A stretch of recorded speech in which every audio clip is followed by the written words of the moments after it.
When a person dies, they leave the mortal world and enter the world of death, yet, some restless spirits refuse to leave the physical realm. When this occurs, ghost messengers are dispatched to transport them to the other world. Kanglin may appear to be an ordinary, introverted student but possesses remarkable abilities. One day, a child named Diso from the next class approaches him and asks for assistance. Strange things have happened to him and his pals. It all started a few days ago when his friend picked up a weird cell phone near a construction site on his way home. Curiosity struck, and his companion tried to turn it on, but instead of receiving a gleaming new phone, the boy fell into a coma as if it had swallowed his soul. Then another kid discovered it. When she went to use the phone, a ghost appeared and scared her away. Finally, Diso watched the odd phone float in the air, which nearly killed him. Diso thinks little Kanglin has spiritual abilities, so he hands him the phone and begs him to solve the problem. While the children are terrified by the story, the boy appears unconcerned. In reality, little Kanglin only charges a high fee for his services.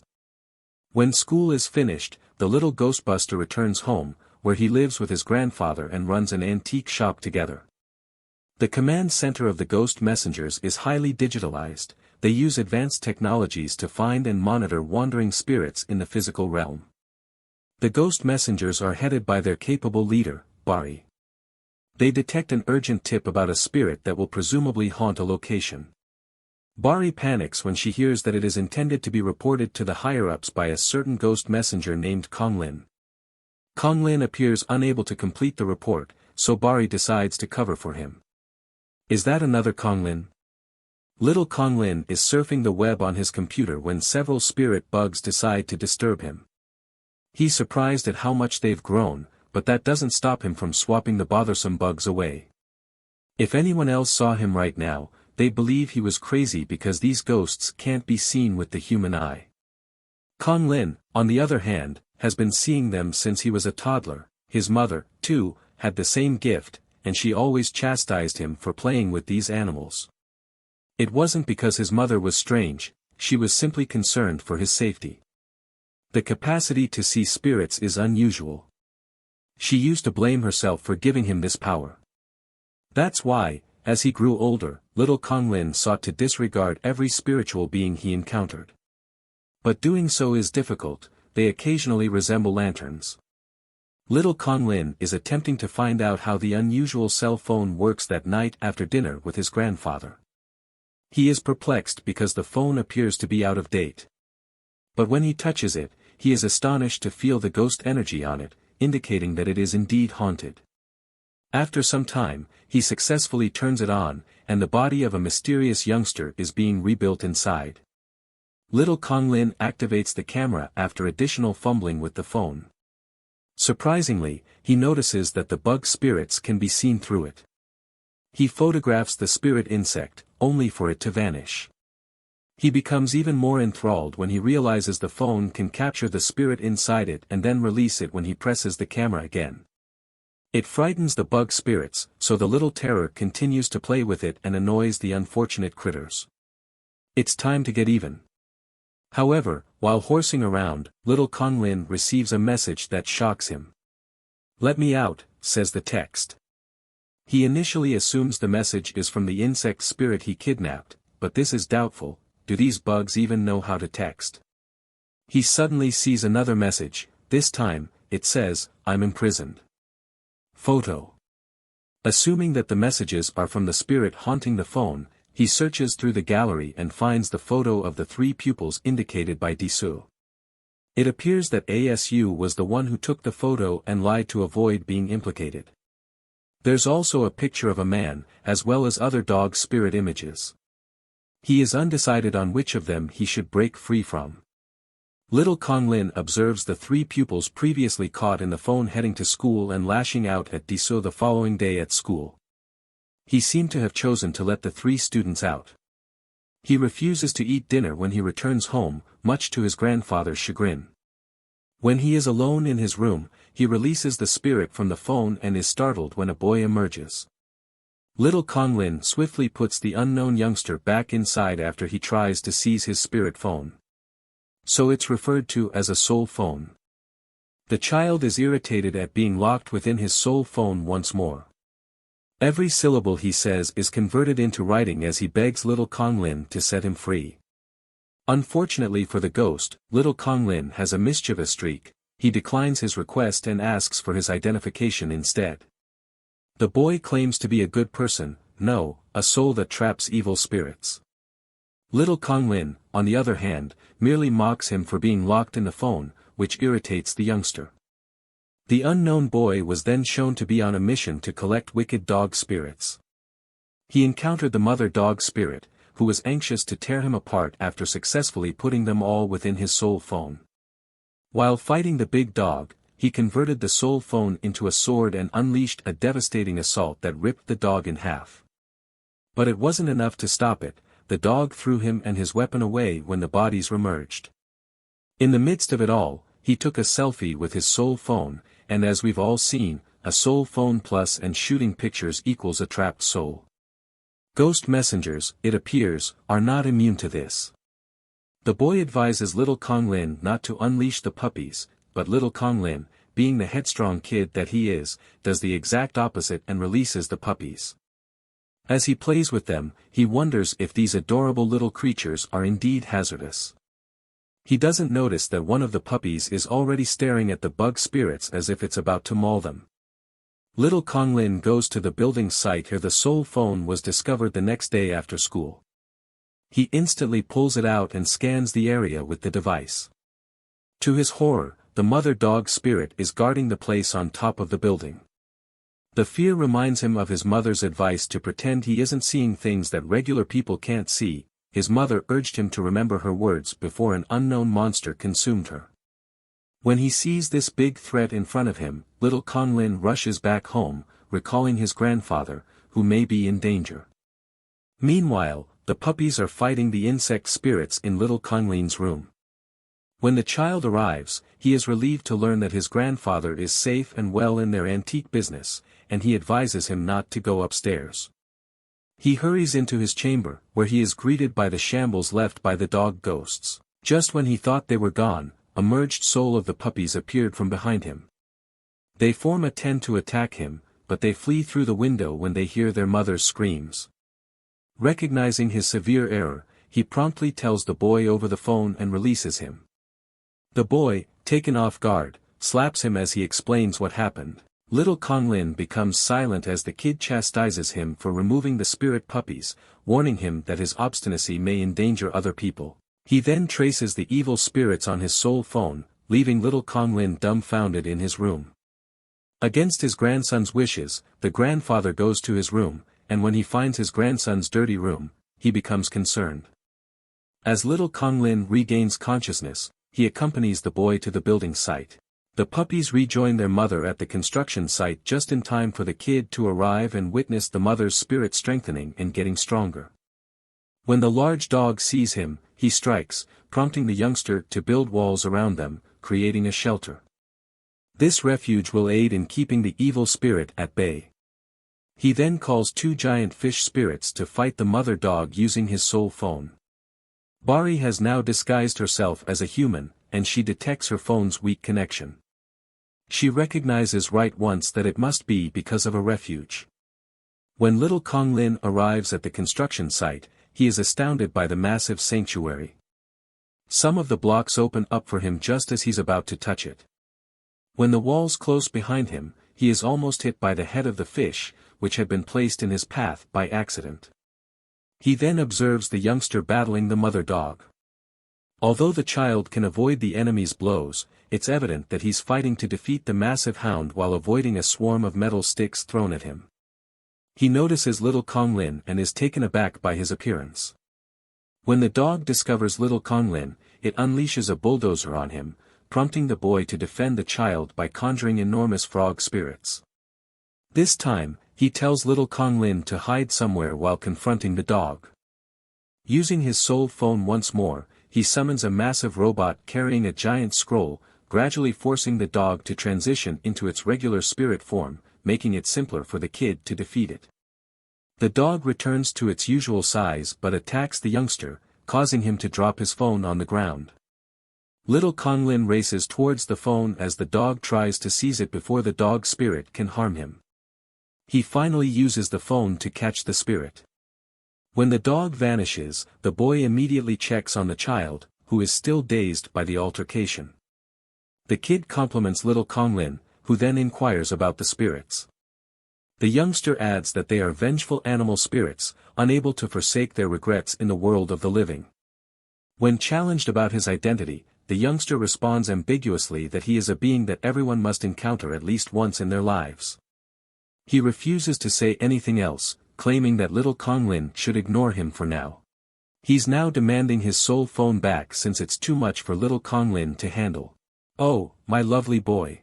Rule number 1 of dealing with children: find a different way to say. In any event, his statements may have challenged little Kanglin, or he may simply be curious about the boy's identity. In any case, little Kanglin refuses to give up the soul phone and traps the boy inside.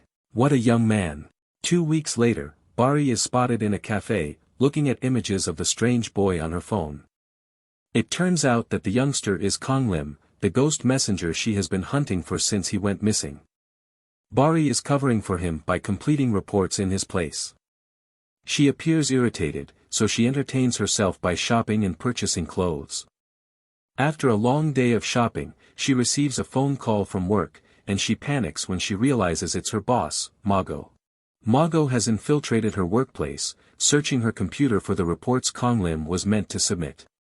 Even though Mago has previously completed the reports, she becomes intrigued when she uncovers a secret file.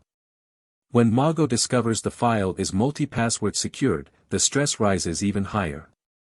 Bari is concealing something, and Mago eventually gains access to the file. But, much to the supervisor's dismay, the file only contains a list of shopping items. Bari is relieved because she has another secret file that she has been hiding. Little Kanglin is in the amusement park at night, looking for a giant octopus spirit. He entices it into an enclosed space, releasing Kanglin before it can attack him. Kanglin has to keep his displeasure under control. What is he, a Pokemon? Kanglin, you are my choice. As much as he wants to deal with the kid's attitude, he must first deal with the enemy, who has unleashed a swarm of bat spirits on them. While the ghost messenger can conjure power in his hands, the boys work together to capture the bats individually. Little Kanglin captures the bats using the soul phone. The octopus spirit chooses to attack after seeing that all the bats have been arrested. It weakens as it rushes towards the guys, allowing them to slay it with a kick. Little Kanglin instantly seeks to confine the ghost messenger back to the soul phone now that they have trapped all the spirits in it. He's resolved not to be outwitted by a child again, so he easily avoids the phone until it abruptly stops working. This surprise is little Kanglin allowing its owner to reclaim it. The soul phone, like any other device, has limited storage space. It ceased to function because its memory was already full. Little Kanglin now feels vulnerable because he no longer has access to the phone. He plays down his anxieties because he still questions whether the guy he's been fooling with is a ghost messenger, but Kanglin sees straight through the boy's arrogance. He knows he's scared. So, he decides to scare the kid by suddenly morphing into a slimy monster. His change so takes little Kanglin aback that he flees for the hills. This only confirmed the kid's belief that he had messed with a powerful spiritual being. When he returns home, the distressed boy orders his grandfather not to leave the house. Little Kanglin's problems aren't alleviated by the hours. Even when night falls, he can't sleep. He can't get his mind off the idea that he came across a formidable beast. Kanglin goes downstairs to observe his grandfather sleep peacefully. He looks at him affectionately, and as the thought of the ghost messenger crosses his mind, he becomes attentive. "I will keep Grandpa safe," he says. Little Kanglin's concerns and worries don't go away, making him irritable. His attitude worsens even at school when Disu shows him flyers of shamans with the same name as him. This takes away Disu, as his classmate isn't normally this irritable. A mysterious visitor appears at the antique shop. He glances about, muttering how bad it smells, the terrible aroma of the dead. When little Kanglin's grandfather finds out the guy can see him, he becomes a vengeful spirit. The grandfather has been deceased for a long time, and the man who came in is a ghost messenger preparing to bring him back to life. He tries to fight off the ghost messenger, but the soul foam eventually ensnares him. While he is being dragged into the apparatus, his grandfather can only think of his grandchild. It breaks his heart to leave little Kanglin alone. When the youngster returns home from school, he is scared to see the shop in shambles and his grandfather has gone missing. Fear and panic grip him, and after seeing the instruments he used to secure his grandfather, little Kanglin suspects that the ghost messenger Kanglin is the one who kidnapped his grandfather. Meanwhile, Kanglin is hiding out, concerned by his broken soul phone. When the other ghost messenger arrives, his name is Sarah, and he works for a special agency that monitors ghost messengers' activity. He's there to apprehend Kanglin, who has been unreachable for some time. Sarah mercilessly assaults him without even listening to his explanation. Sarah's spirit monster has already choked little Kanglin by the time he arrives. The two Kanglins are taken aback to see each other, and Sarah is taken aback that a human can see everything. He utilizes his abilities to bind the child before he can flee. When Sarah eventually recognizes little Kanglin, he declares that he is the one who abducted his grandfather. The youngster is enraged after learning this, so he bites Sarah's arm, prompting the ghost messenger to slap him. Sarah is enraged, furious that a simple human can damage him. Kanglin takes advantage of the opportunity to flee Sarah's spirit underling by transforming half of his body into a ghost, giving the impression that he has been possessed. Sarah soon hits Kanglin with his spiritual gun, weakening him, but he is distracted by little Kanglin, who uses Kanglin's soul phone to damage him again. This allows Kanglin to restore his strength and instantly attacks Sarah with his spiritual powers. Sarah retreats as these two annoyances join forces, and Kanglin decides to pursue him. But before he can go, a terrified little Kanglin stops him, pleading for his assistance in returning his grandfather. The young kid is compelled to admit that he bound his grandfather's soul to the human realm, which shocks and enrages the ghost messenger. Little Kanglin truly realizes how heartbroken and vulnerable he is, admitting that he did it because he was too lonely after his grandfather died. The man had always been there for him right from the start. Little Kanglin will be alone without him, something he cannot stand. Kanglin fiercely warns the youngster, in response to the boy's vulnerability, that tying the dead only produces suffering for the dying. This is why he refuses to assist the child. Loss is difficult for the bereaved but also for the restless spirit to remain in the physical sphere. While Kanglin is persuading the child to leave, a massive serpent spirit takes him down to the sanctuary of the abyss. He swiftly transforms his soul phone into a sword and slashes the snake into the lake of fire underneath them. When Sarah comes before him, he challenges Kanglin to another combat. Though Kanglin is concerned about his phone, he confidently embraces the challenge. He fights Sarah with all his strength, and the two spirit messengers deal with each other flashes of spiritual power. They seem to be equal in force, and neither would be caught dead slipping. Sarah releases his next move, in which he conjures a centauric titan that dwarfs Kanglin completely. But he's unfazed, and with a grin, he summons gigantic fish spirits to defeat Sarah's own Muda Muda. Kanglin is about to launch another attack when he notices that the sanctuary is also closing in the physical world. Little Kanglin, who is still vulnerable, watches as the doorway closes. With his growing helplessness and despair, the lost child can only wonder if he will be reunited with his grandfather if he enters the sanctuary. Even though he has no idea what will happen, he takes the risk before he loses his chance. Little Kanglin steps inside, but his spirit is wrenched from his body, and he collapses. He plunges into a large body of water. Little Kanglin descends further and deeper, and all around him are memories of him and his grandfather, beginning with the day he was born, when he met himself with the name he never picked. He and his grandfather shared a lot of wonderful and happy memories. Even though little Kanglin was alone, he could always feel his grandfather's touch on his shoulder. He didn't want to let it go. Little Kanglin drowns unconscious, but he soon resurfaces and awakens. When he looks about, he realizes he's in a strange location. It's the domain of the ghost messengers. This is the end of little Kanglin's story as we know it. We won't know what happens to him, whether he meets his grandfather again or who Kanglin is. But little Kanglin was a boy who could never let go, from the beginning to the finish.